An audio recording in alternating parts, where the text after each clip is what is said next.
आप देख रहे हैं खबर दर खबर, जो सबके लिए खबर सबको दे खबर। आज की सबसे बड़ी खबर भिवंडी मनपा की महासभा में ईदगाह रोड सलाटर हाउस के आधुनिकीकरण के ठेके के प्रस्ताव को ईद बाद तक के लिए टाल दिया गया है, जबकि ऑक्सीजन प्लांट के ठेके का प्रस्ताव मंजूर कर लिया गया है। इसके बाद निजी कोविड अस्पतालों की मनमानी बिलों पर मनपा आयुक्त द्वारा कसती नकेल सहित कल से अगली सूचना तक सभी आयु वर्ग के लोगों के लिए कोरोना वैक्सीन के टीका की दूसरी डोज लगाना बंद होने की,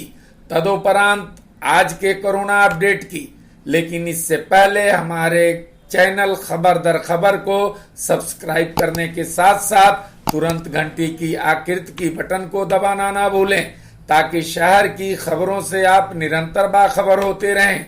बता दें कि सोमवार की भिवंडी मनपा की स्थगित ऑनलाइन महासभा आज बुधवार को संपन्न हुई, जिसमें ऑक्सीजन प्लांट लगाने के ठेके को मंजूरी दे दी गई। वहीं शहर में 3 दिनों से सोशल मीडिया पर सबसे ज्यादा ट्रेंड होने वाले ईदगाह रोड सलाटर हाउस के आधुनिकीकरण का प्रस्ताव अगली बैठक तक के लिए फिलहाल फिर टाल दिया गया है। इस प्रस्ताव बाबत उप महापौर इमरान वली मोहम्मद खान ने सदन को बताया कि यह मुद्दा आमजनों के बीच जबरदस्त चर्चा और टीका टिप्पणी का विषय बना हुआ है। हालांकि खबर दर खबर का नाम तो उन्होंने नहीं लिया, लेकिन इशारों में कहा कि पूरे शहर में इसको लेकर वीडियो चल रहा है।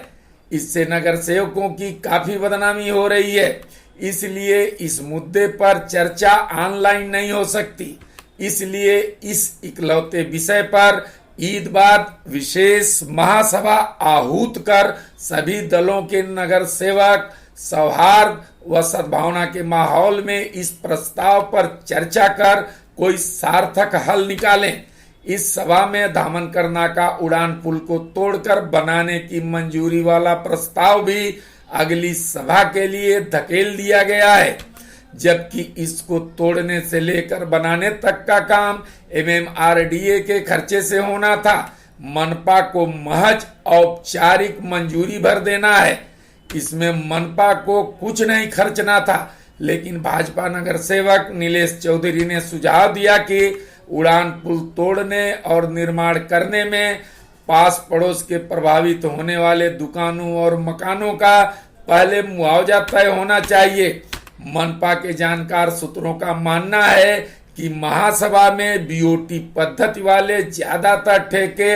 इसी तरह लटक अथवा लटका दिए जाते हैं, क्योंकि ठेका मंजूर होने से पहले ही लोगों को अपना सुविधा शुल्क चाहिए होता है। जबकि एक ठेकेदार ने बताया कि ज्यादातर सुविधा शुल्क का लेन देन उन परिस्थितियों में अधिक सुलभ और सुगम होता है जब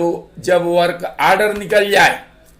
लेकिन यहाँ के लोगों को वर्क ऑर्डर से पहले ही लक्ष्मी दर्शन की लत लग चुकी है, जिसके मद्देनजर ज्यादातर ठेके के प्रस्ताव गोल गोल जलेबी के तरह तब तक घुमाए अथवा लटकाए रखे जाते हैं जब तक लक्ष्मी दर्शन के लाभ की प्राप्ति नहीं हो जाती। अब हम आगे बढ़ते हैं भिवंडी के कोविड अस्पतालों की मनमानी रेट की ओर, जिस पर मनपा आयुक्त डॉक्टर पंकज आसिया ने लगाम कसना शुरू कर दिया है। जिसके पहले चरण में ऐसे अस्पताल वालों द्वारा दी गई कोविड मरीज के बिलों की ऑडिट जांच कराकर सरकार द्वारा निर्धारित दर से अधिक बिल देने वाले अस्पतालों को मनपा द्वारा नोटिस दी गई है। इसके अलावा अस्पतालों से कोविड के तमाम मरीजों के बिलों के रिकॉर्ड का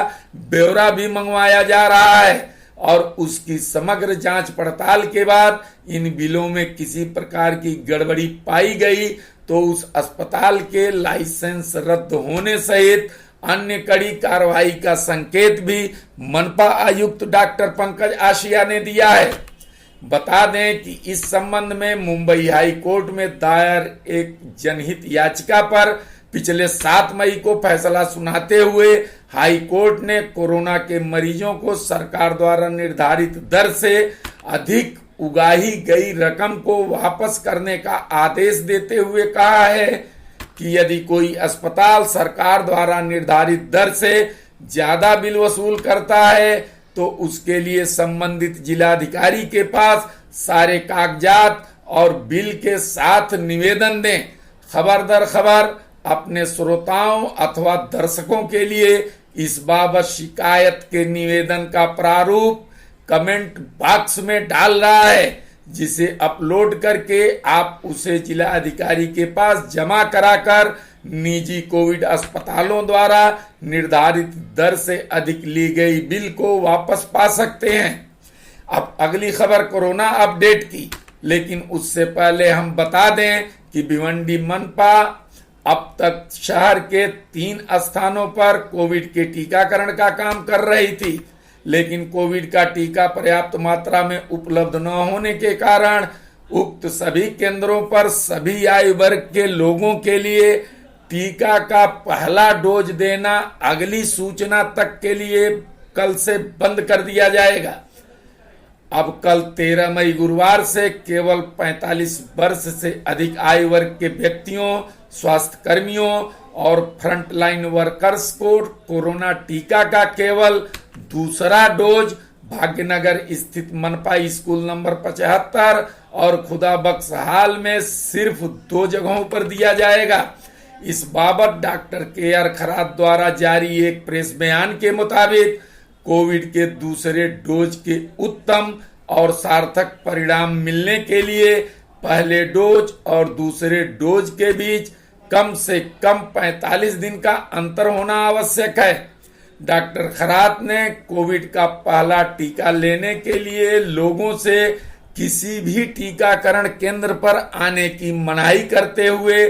कहा है कि केवल दूसरे डोज के लिए ही टीकाकरण पर आने वाले व्यक्ति मास्क, सैनिटाइजर और सोशल डिस्टेंसिंग का अवश्य पालन करें।